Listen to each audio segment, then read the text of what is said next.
Champions 12th Urdu result बनना है इसी पेपर की वजह से, खराब होगा इसी पेपर की वजह से, एमडी कैट आ जाएगा इसी पेपर की वजह से, ई कैट आ जाएगा इसी पेपर की वजह से, मेरी और आपकी एफर्ट्स आया इसी पेपर की वजह से, आपके और मेरे ख्वाब ज्यादा हो जाएंगे इसी पेपर की वजह से। तो इस वजह से आंखें खोल के, कान खोल के, ध्यान से मेरी हर एक बात सुनो। अगर ये लेक्चर देखने लगे हो तो इसकी एक एक लफ्ज को गौर से सुनना है और समझना है। 100 नंबर का पेपर है, इस पेपर ने पता नहीं लाखों करोड़ों बच्चों की जिंदगी जाया की है और उनके जो ख्वाब है पूरे भी किए। अगर इसमें अच्छे मार्क्स आते हैं तो ओवरऑल रिजल्ट अच्छा बनता है और आपका अच्छी यूनिवर्सिटी में फिर आगे आपका जो दाखिला है वो भी होता है, एडमिशन भी होता है। इस वजह से ये पेपर, ये बुक बहुत ज्यादा इंपॉर्टेंट है। पूरी जान मार देना, सारी आदतें, सारे टाइम टेबल, सब चीजें छोड़ देना, इसके लिए इतनी एफर्ट करना जो तुमने अपनी पूरी जिंदगी कभी नहीं की। तो 6 जून और 7 जून का 2 दिन का प्लान है प्रॉपर बेटा मेरी तरफ से। आसान पेपर है, बहुत ज्यादा इजी। इसमें आपको क्या चाहिए? आपको ये 8 क्वेश्चन का प्लान चाहिए, मिल जाएगा। टाइम मैनेजमेंट चाहिए, मिल जाएगी। अरेंजमेंट चाहिए, मिल जाएगी। लेंथ मैनेजमेंट चाहिए, सारा कुछ इसी में ही है। लेंथ कितनी होनी चाहिए, सब चीजें मैं बताऊंगा आपको इंशाल्लाह। ठीक है बच्चे, तो बाकी ये जो लेक्चर है ये मेरा पिछले साल बच्चों ने 2-2.5 लाख बच्चों ने वीडियो ये देखी थी। इस साल भी ऑब्वियसली आप सब ने देखनी है। 990 प्लस मार्क्स आपके इंशाल्लाह होंगे अगर आप इसको प्लान को फॉलो करते हो। इसमें ईज एंड एवरीथिंग आपको प्रॉपर मैं बता रहा हूँ। एमसीक्यूज आपने हमेशा लास्ट पे करने हैं, इसका कोई हल नहीं होता। कोई भी हेल्प बुक ले लो, कोई भी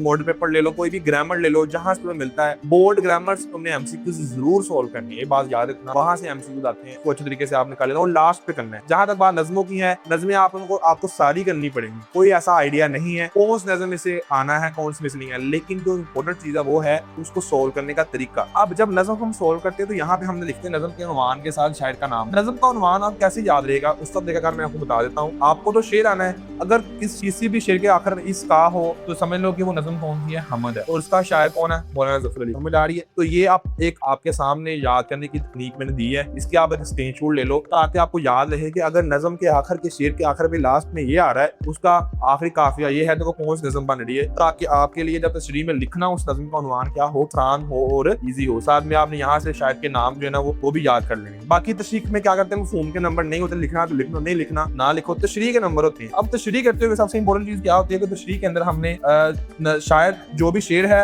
नज़म का उन्वान लिख लिया, शायर का नाम लिख लिया। तशरीह में हमने उस शायर की तारीफ करनी है। जैसे अल्लामा इकबाल उर्दू और फारसी के अजीम शायर मुफक्कर थे। अल्लामा ने अपने शायरी के जरिए मुसलमान बदारी, खुद एतमादी और अमल का जज्बा पैदा किया। अब ये क्या है, उस शायर की तारीफ है। उसके बाद आपने तशरीह लिखनी, तशरीह में लिखते जाना है। तशरीह तलब शेर में शायर मशरक इस्लामाबाद फरमाते हैं कि तशरीह शुरू होगी, जो तुम्हें पता है उस तशरीह के बारे में लिखो। फिर उसके बाद आपने उसमें क्या ऐड करना है, हवाला ऐड करना है। हवाला क्या होता है, कोई भी कौल, कोई भी शेर, कोई भी आयत का तर्जुमा, हदीस का तर्जुमा, कुछ भी जो तुम्हें पता हो तुम यहाँ पे मार्कर के साथ लिख सकते हो। तो ये था आपका पैटर्न। इसमें 4 चीजें, नज़म का उन्वान, शायर का नाम और तशरीह, बस ये 4 चीजें, नज़म का उन्वान, शायर का नाम, तशरीह और साथ में ये आपके हवाले याद। अब आप कहोगे कि सर मुझे एक प्रॉब्लम है, मुझे कैसे पता चलेगा कौन सा शेर किस नज़म का, वो मैंने सोल्यूशन दे दिया है। सर मुझे कैसे पता चलेगा उसका शायर कौन है, वो मैंने सोल्यूशन दे दिया। अब अगला सोल्यूशन आपको चाहिए ये वाला, ये सर किसी तरीके से मुझे आप ये बता दें कि ये एक ही जगह पे मुझे मिल जाए उस शायर की तारीफ। तो ये देखें, आपको उस शायर की तारीफ दी हुई ऑलरेडी सबको प्रोवाइड की हुई, ताकि आप जब तशरीह लिखो तो उस शायर की तारीफ में 2, 4, 5, 10 लफ्ज लिख सको। समझ आ रही है?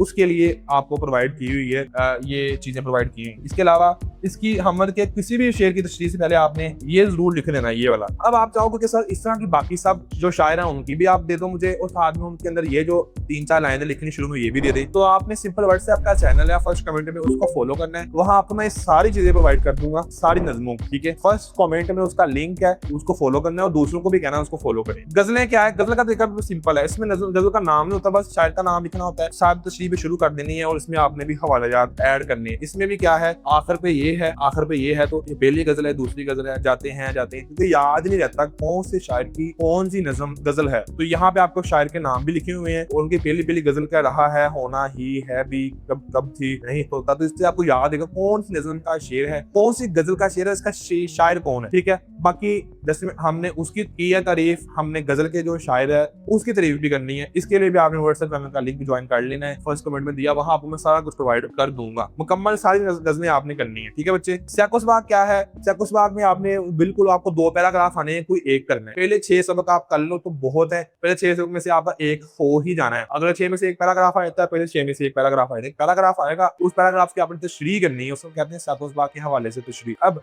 सबक का उन्वान लिखना है कि सबक का वो पैराग्राफ है, मुसन्नफ का नाम लिखना और सारे में सियाक़ व सबाक़ लिखना है कि उस पैराग्राफ से पहले क्या कहा गया, बाद में क्या कहा गया। ठीक है जी। तो यहाँ पे जो है वो बहुत ज्यादा प्रॉब्लम बच्चों को क्या होती है कि बच्चों को ये समझ नहीं आती कि हम लोग किस पैराग्राफ का क्या सियाक़ व सबाक़ लिखें। तो आपको एक ही पैराग्राफ मिल जाएगा, उसको आप याद कर लेना, तो आप समझो कि आपके सारे जहां से पैराग्राफ आया होगा आपको सियाक़ व सबाक़ के मार्क्स मिल जाए। इसके बाद आप तशरीह की हेडिंग देके उसकी क्या शुरू कर देनी है, तशरीह शुरू कर दें। ठीक है बच्चे, यहाँ सबक का उन्वान नाम है, यहाँ मुसन्नफ का नाम है, और ये देखो आगे उनका तारफ दिया हुआ है कि 2-2 लाइन, या आपकी पेपर की 3-4 लाइनें बन जाए। तो इस तरह बाकी सब का भी मैं आपको प्रोवाइड कर दूंगा, व्हाट्सएप चैनल का लिंक और इस कमेंट में दिया हुआ है, उसको आपने ज्वाइन कर लेना है। ओके बच्चे, तो पहले 6 सबाक़ ही हमने करने हैं। बाकी आप यहाँ पे बहुत इंपॉर्टेंट चीज है, यहाँ पे क्या है कि आपके नज़म के अशार है, गजल के अशार, फिर सियाक़ व सबाक़ है, तीनों तशरीह ही है, गजल की तशरीह, नज़म की तशरीह और सियाक़ व सबाक़ की तशरीह। तो उसके लिए मैंने अलग से वीडियो भी बनाई हुई है यूट्यूब पे, उसको आप देख लेना। आपने सर्च करें जस्ट उर्दू तशरीह यूथ अकेडमी या सर उसामा लिखना, आपको ये वीडियो मिल जाएगी। 41 मिनट की वीडियो, इसमें मैंने प्रॉपर वे में इन डिटेल बताया है कि तुमने ये जो तशरीहात आपको आ रही करनी कैसे है। इस वीडियो में मैंने आपको ओवरव्यू दिया है, उसमें मैंने आपको डिटेल में बताया हुआ है। तो तशरीहात आप करने की, आपका आधा पेपर तो है से तशरीह कैसे, 10 नंबर ये, 10 नंबर ये, 20 और यहाँ पे 15 नंबर ये, 20 और 30 और 20 और 15 35 नंबर आपके बनते हैं सिर्फ और सिर्फ तशरीहात के। इस वजह से आप अगर लेक्चर देख लो तो इनफ है। खुलासा जात पहले 6 या 7 सबाक़ कर लेना, उनमें से एक आ जाना है, और अगले 6-7 में से भी एक आ जाना है, 2 में से एक करना होता है। पहले 6-7 सबाक़ खुलासा इनफ। उसके बाद सब्सक्राइब आप सबने करना ही करना है। सर उसामा को आपने ओब्वियसली इंशाल्लाह लेके चलना अपने साथ। नज़मों के खुलासे आपको सारे करने पड़ेंगे क्योंकि उसका कोई हल नहीं है, लेकिन सबक का 2 आते हैं, एक करना होता तो वो तो चैंपियन को पता चल गया है। लेकिन चैंपियंस आपने जो नज़में हैं वो सारी करने की, उसका कोई सोल्यूशन नहीं है, एक ही नज़म का खुलासा आना है। इसके बाद खतूत है, खतूत के अलावा आबिती भी पेपर में आती है। पिछले साल पंजाब बोर्ड में यही तो हुआ था, प्राइज मिल गया, खत की जगह क्या आ गया, आबिती। तो आबिती अगर आपने करना चाहो तो ये सारी अब करनी पड़ेगी, क्योंकि पिछले साल पंजाब के कुछ बोर्ड में फर्स्ट टाइम में, सेकंड टाइम में आबिती ही आई थी। इस वजह से आप आबिती भी आपने करके जानी है अगर तुमने मार्क्स बचाने हैं अपने। बाकी खतूत की बात करो तो उसका कोई क्लू नहीं है, क्योंकि खाते पता नहीं कहां से आ जाता है, आबिती पता नहीं कहां से आ जाती है। जैसे मैं आपको बताता हूँ, यहाँ से मैं एक बसीदा किताब की आबिती, पुरानी किताब की आबिती, इंग्लिश की किताब की आबिती, उर्दू किताब की आबिती, ऐसे। इसी तरीके से मैं आपको ये देखो, बसीदा किताब एक किताब यहाँ पे है, पुराने नोट की आबिती, ठीक है, गुलाब के फूल की आबिती, यहाँ केले फूल की आबिती, चंबेली के फूल की आबिती, इस तरह चेंज हो जाता है। बूढ़े दरख्त की आबिती, और इस तरीके से एक दरख्त की आबिती, मतलब थोड़ा सा चेंज हो गया। आपको लग रहा है 14-15 नहीं, ये है 7-8 ही है। यहाँ आपको लग रहा है 9 नहीं, ये है 5-6 ही है। तो आप करने बैठे तो आपको खुद समझ आएगा कि कुछ भी चेंज नहीं है। इसके बाद खतूत की बात करो, उसका कोई क्लू नहीं है, आपने सारे करने। लेकिन यहाँ पे एक चीज बहुत ज्यादा इंपॉर्टेंट है, छोटा भाई ये बार बार आता है। इसके बाद अखबार, एडिटर अखबार, अखबार का मुदीर, समझ आ रही है। तो एडिटर अखबार, तो अखबार का एडिटर या अखबार का मुदीर के बारे में खत आता है। ये नहीं कल को यही आना है पेपर में, नेक्स्ट नहीं हो सकता चेंज हो गया, लेकिन ये ज्यादा इंपॉर्टेंट है।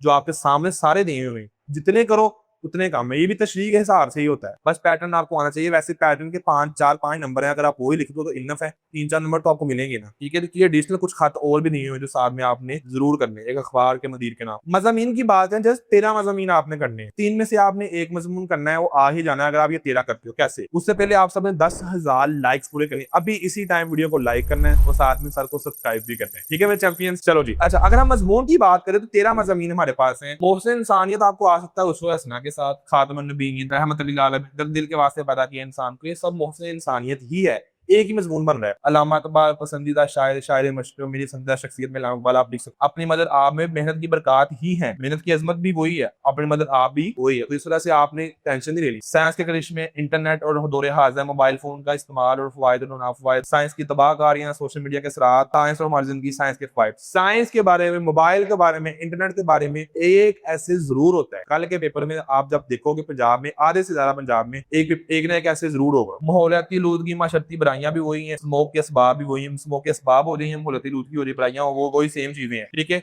इस तरीके से वालिदैन का एहतराम है, मेरा वालिद मेरी पसंदीदा शख्सियत। इसके बाद माँ बाप का एहतराम। अब ये कितने हो गए हमारे पास? टोटल 6 हो गए। 6 के साथ अब हमारे पास आ गया 7वां क्या है? दहशतगर्दी। और 8वां क्या है? वक्त की पाबंदी। 9वां क्या है? तलीम नस्वां, औरतों की तलीम, औरतों के हकूक। ठीक है, इस तरह से औरत के बारे में भी ऐसे पेपर में आता ही आता है। नेक्स्ट अगर हम देख लें सोशल मीडिया के नुकसान, मोबाइल इंटरनेट, मोबाइल फोन, वही जो मैं बताया, ये साइंस वाले में ही हम इसको भी ऐड कर सकते हैं। इत्तेहाद आलम इस्लाम और साथ में है इल्म के फवाइद। तो ये आपके टोटल 13 ऐसे बनते हैं, कोई 50 30 15 करने की जरूरत नहीं है, 13 करने ही पड़ेंगे एटलीस्ट। आपका ये ऐसे है ज्यादा से ज्यादा 10-12 पेजेस का होना चाहिए, ठीक है, फिर आपको मार्क्स। बाकी ऐसे के बारे में मैंने वीडियो ऑलरेडी अपलोड की हुई है, उसको आप देख सकते हो। उर्दू ऐसे राइटिंग लिखना आपको मिल जाएगी। इसके अलावा आपको चाहिए टाइम मैनेजमेंट में। ये पसीना देख रहे हो, आज का पसीना कल का फख्र बनता है। तो यहाँ मेरे पास तीन चीजें, ये भी मैं आपको आज बता के जाऊंगा। टाइम मैनेजमेंट सबसे पहले, उसके साथ है लेंथ मैनेजमेंट और सीक्वेंस। तो सबसे पहले हम देखेंगे जो अरेंजमेंट है। अरेंजमेंट मतलब क्या, पहले कौन सा क्वेश्चन करूं, बाद में कौन सा करूं, क्योंकि यही तो मेन चीज है। तो सबसे पहले आपका ये पैटर्न होना चाहिए, खुलासा नज़म का, फिर लेटर,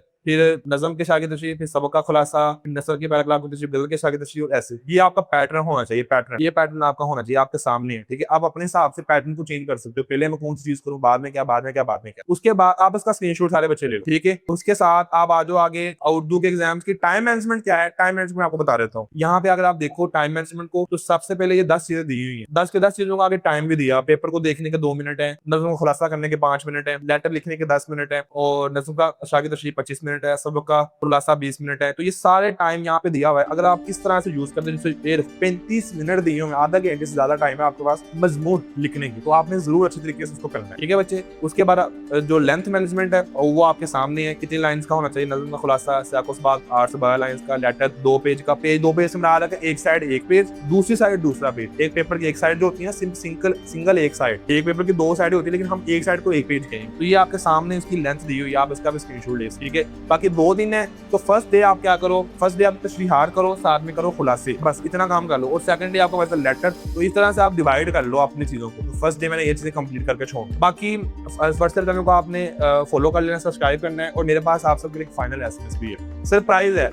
वो सरप्राइज बेसिकली क्या है कि हर साल 1 करोड़ से ज्यादा बच्चे जो ना हमारे प्लेटफॉर्म के साथ अटैच होते हैं, देखते हैं, सुनते हैं, सारे मामला होते हैं। तो मेरी तरफ से उन सब बच्चों को फायदा क्या हो रहा है, उन सब बच्चों की ऑनलाइन क्लासेस चल रही हैं अफोर्डेबल। वो चीजें हमको प्रोवाइड कर रहे हैं, 50, 60, 70 हजार में मिलनी चाहिए, वो हम लोग 2, 3, 4, 5 हजार फीस लेकर उसको प्रोवाइड कर रहे हैं। लेकिन अब इस टाइम सरप्राइज एक और है, वो है MD-CAT। ये हम बच्चों को MD-CAT पिछले साल की तरह इस साल हमने MD-CAT का भी सरप्राइज उनको दिया। MD-CAT का जो बैच है वो लाइव कर दिया हुआ मैंने ऐप पे, आप जाके उसको चेक कर सकते हो। उसमें बेसिकली है क्या क्या। MD-CAT में आपकी डेली बेसिस पे लाइव क्लास होंगी, एक दिन में 2 क्लासेस होंगी, एक दिन में 2 लेक्चर्स होंगे, ज्यादा नहीं। फिजिकल की तरह 10-12 लेक्चर या 5-6 लेक्चर नहीं, सिर्फ 2 लेक्चर्स होंगे। साथ में आपको रिकॉर्डिंग्स मिलेंगी लाइव सेशंस की, फिर लेक्चर के नोट्स अलग मिलेंगे, स्टडी नोट्स अलग मिलेंगे, मॉक टेस्ट हर लेक्चर के साथ तुम्हें उस लेक्चर का टेस्ट मिलेगा, जिसकी बिना पे तुम्हारी परफॉर्मेंस बन रही होगी, काउंट हो रही होगी। उसके साथ सेल्फ प्रिपरेशन मॉक टेस्ट होगा, तुम खुद से अपने मॉक टेस्ट बना के खुद से अपना टेस्ट ले सकते हो। स्टडी का प्लान है, तुम खुद का अपनी प्लानिंग कर सकते हो, कितने दिन मेरे पास बच गए, कितने दिनों में मैंने कैसी चीजें कवर अप करनी, किस दिन मैंने कौन सा चैप्टर, कौन सा टॉपिक, कौन सा सब्जेक्ट करना है। डेली तुम्हें चैलेंजेस भी मिलेंगे सिस्टम के थ्रू, ऑटो सिस्टम के थ्रू। ऐप आपको खुद चैलेंज देगी, भैया आज ये चीज कर लो, कल ये करना, परसों ये करना। तुम्हें डेली बेसिस पे चैलेंजेस मिलेंगे। ऑन डिमांड आप लाइव सेशन भी करवा सकते हो। अगर आपको पता चलता है कि ये टॉपिक मैंने समझने हैं या ये चैप्टर मैंने समझना, तो आप टीचर से ऑन डिमांड लाइव सेशन भी ले सकते हो। 4000 से ज्यादा आपको MCQs मिलेंगे, जिनका वीडियो सोल्यूशन आपको मिलेगा, जो मोस्ट इंपोर्टेंट MCQs हों। 40,000 से ज्यादा MCQs होंगे, जिनकी आपको एक्सप्लेनेशन मिलेगी। हर एक MCQs की आपको एक्सप्लेनेशन मिलेगी। लीडर बोर्ड आपको मिलेगा। लीडर बोर्ड में क्या होगा कि कौन सा बच्चा सबसे टॉप पे जा रहा है, क्यों जा रहा है, आप पीछे क्यों हो। सब प्रीलिमिनरी सेशंस आप अगर उन बच्चों के साथ सेशन ले पाओगे जिन बच्चों ने ऑलरेडी MD-CAT को स्कोर किया हुआ है, क्लियर किया हुआ है, उनके साथ आपके सेशंस होंगे। 24/7 डाउट सॉल्विंग। जो MCQ नहीं आता, हर MCQ के साथ आपका डाउट सॉल्विंग का ऑप्शन दिया होगा। क्लिक करो,